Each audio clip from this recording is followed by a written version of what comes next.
Hey everybody, welcome to Rearview Africa with Justine, a show where we look back at the interaction of the African continent, its people, the Western world, through the lens of a certified African resident, me. This episode focuses on African art, the magnificence of people's traditions and ways of life that were pillaged so that people in a foreign land can be amazed by it. We're also going to look at how they did it and why they won't give it back.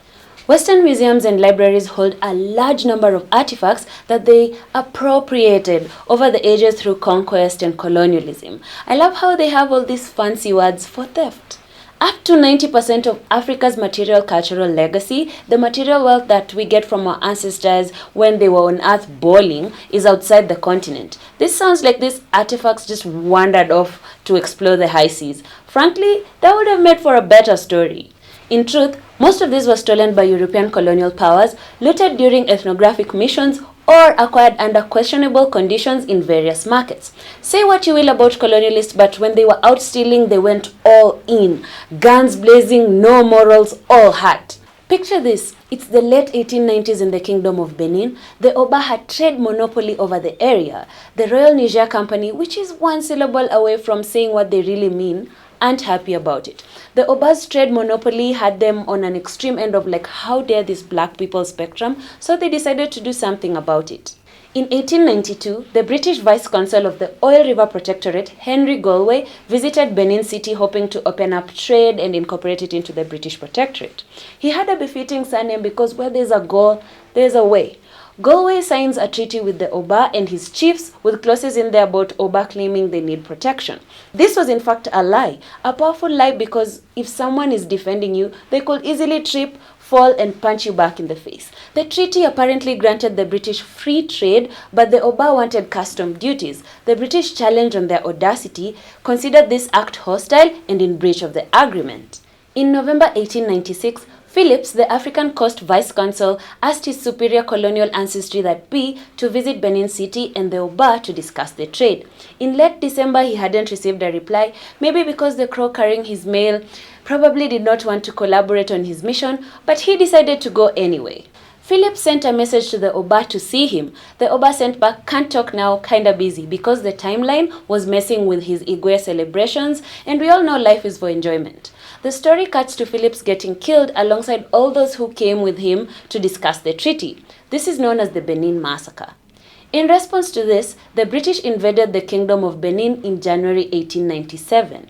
They went crazy on their war catalogue, sending warships, gunboats, and as many soldiers as possible, and in 12 days captured the city. As a deranged bonus, they also burned down Oba's palace, but they claimed it was an accident. They also sent him to exile in Calabar. Thousands of artworks and Benin bronzes were plundered and sent to Britain. 40% went to the Britain Museum, while others were gifted to the generals as spoils of war, and others were even auctioned off. Killing people because they didn't accept your little agreement is law, but killing and stealing from them is also another level of law. So far, most European museums have successfully cleared all these levels. Additionally, looting wasn't just an exclusive activity for gun wielders and warship owners. Anthropologists, or so-called missionaries, curators, and private collectors got in on the action as well, in peaceful times. You all know the saying, if you can't beat them, join them by being slick in how your actions end up harming other cultures for your own profit. Now that we've established that this is how they got most African art, why won't they just give it back?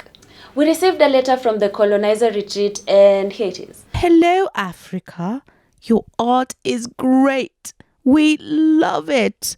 However, after decades of minimal consideration, we've decided to keep it. Thank you very much for reaching out. You all are going through a lot right now.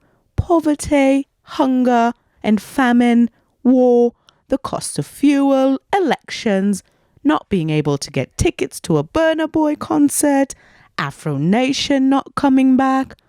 I think it's best if you focused your energy on that. You're saying that this art belonged to your grandfather?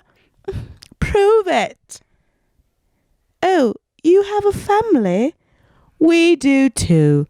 And we too want our children's children to share in the culture of us conquering you. Oh, you want to come here and see it? Good luck.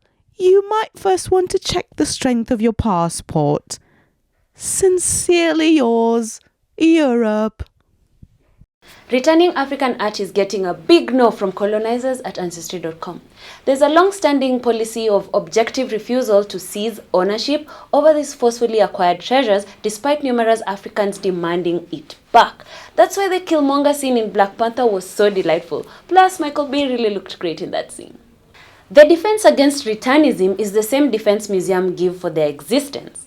They claim to be custodians and conservers of humanity's cultural and natural treasures. That may sound very noble, but these works of art are being held for spectation in a foreign environment. That's it. Most of your past are already a wanting spectacle. You could focus on that. I'm looking especially at you, Germany.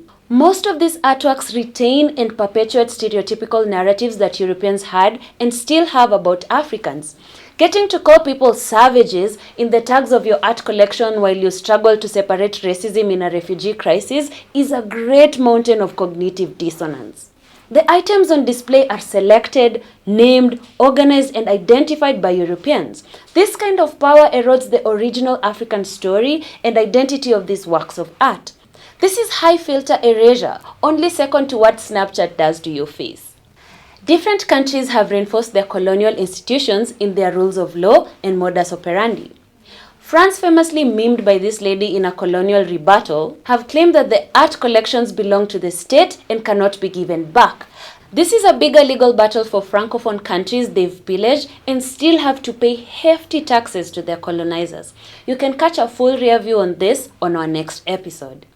Another disturbing factor that is part of the African artifacts on display in these museums are thousands of skulls of African people and collections of human remains which are directly tied to scientific racism. Imagine being so overtly racist that you accidentally create subcategories of your shameful acts. These people even had human zoos up to as recently as 1958, where people from Congo were put on display. This isn't art. This is absolute dehumanization with a cherry of "what will you do about it" on top. These horrific displays were referred to as cabinets of curiosity, which were then rebranded to museums to take some heat off the racist connotations. In a bid to combat the harm they've done, there have been multiple attempts to make these African displays more culturally sensitive. Attempt is an accurate description for people who will do anything but the right thing. The gravity of these historical injustices can only be addressed through repatriation. #BringBackOurArt. This restores the agency of Africans as producers of their own history. After repatriation, Africans can decide how to preserve, display, and utilize these items because most are living sources of knowledge, objects of worship, and expressions of life. For instance, human remains including skulls of African ancestors can be brought back to their ancestral lands and buried following local traditions. Cultural items could be used as sources of knowledge and storytelling for future artists and historians of the land, like a version of the mummy where the dead are left alone. The end. One great example is the large volume of Giz manuscripts and 15 tablets that were taken during the Battle of Magdala in 1868 by British troops. Let's just pause here to say that the British possessed the biggest restless leg syndrome of the colonial caravan.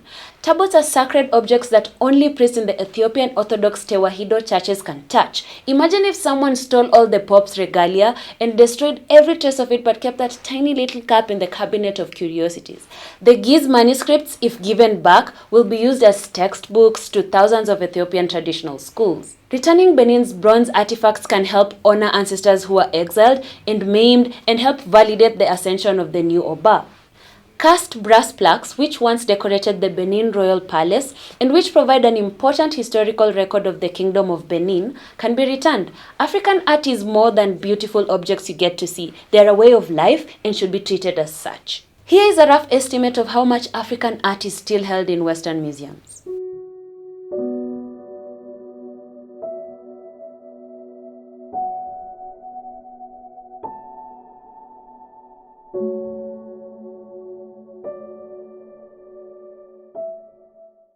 By dispossessing people of their cultural artifacts, books, and important religious and cultural relics, you dispossess them of their knowledge, their history, and philosophy. This has very concrete real-world implications. It's like the British without their tapestry of egg, bacon, sausage, and baked beans for breakfast. Museums and libraries that hold vast collections of African cultural resources must face the fact that they are continuing a legacy of dispossession similar to that of their colonial forebears. Hashtag return our art.